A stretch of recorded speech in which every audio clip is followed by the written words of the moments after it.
There have been a couple instances that I can point to, like really solid turning points in my life where people have gone out of their way to help me, and it's actually changed, the path that I was going to take.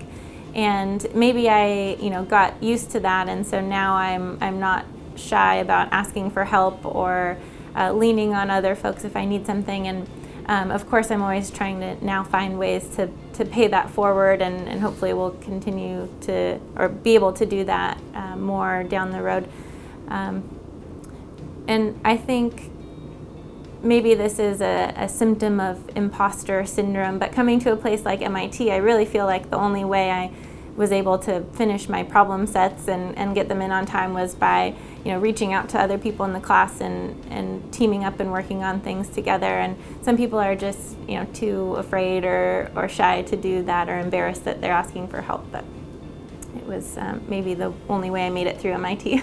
In my college undergraduate class, I was the only woman out of 40, and so I've made it part of my mission to get more girls into STEM fields from a young age, and that ties into trying to pay forward the help I've gotten in the past. And I heard something really wonderful the other day. One of the groups I'm a part of, the woman that founded it, said, I love the mission, but we've got to stop just targeting girls and putting them through these clubs and classes alone. We've actually really got to integrate them with the boys of the same age, because otherwise they both hit the job market at the same time, and then we're back with the same problem that we started with. So the group I've been working with currently really embraces that, and we work with middle school and high school boys and girls and get them to basically just destroy electronic components and try to rebuild them into some kind of prototype. The fall program, it's called Youth Cities, and the fall program is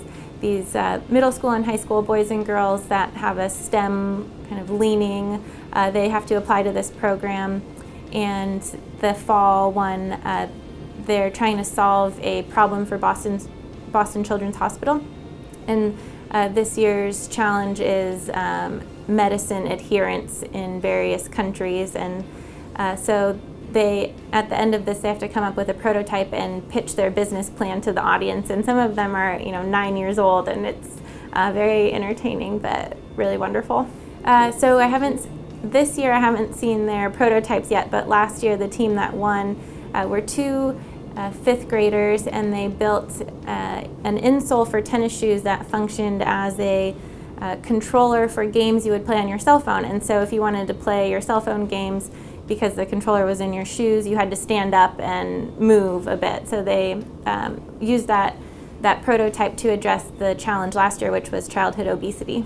I think the Fortune Award really kind of highlights how curious people are about space, and how integral we as humans see it to our future. So people have this kind of childlike sense of wonder when they think about space, and I think that was really highlighted through that Fortune event. And the other thing I think it underscores is that the market we're addressing in the space industry doesn't really have a defined ceiling right now. The possibilities are essentially endless, and it's really a new emerging market. So that was very inspiring for Axion to hear. Lewis and I were awarded the 30 under 30 for the manufacturing category, and it meant a lot to us because we knew people on previous lists that we looked up to and respected a lot, and so it was an honor to be included on that list last year. And frankly, at the end of the day, it's very helpful when you're trying to lead a team of people and get them behind you when things like that happen. So every little thing helps.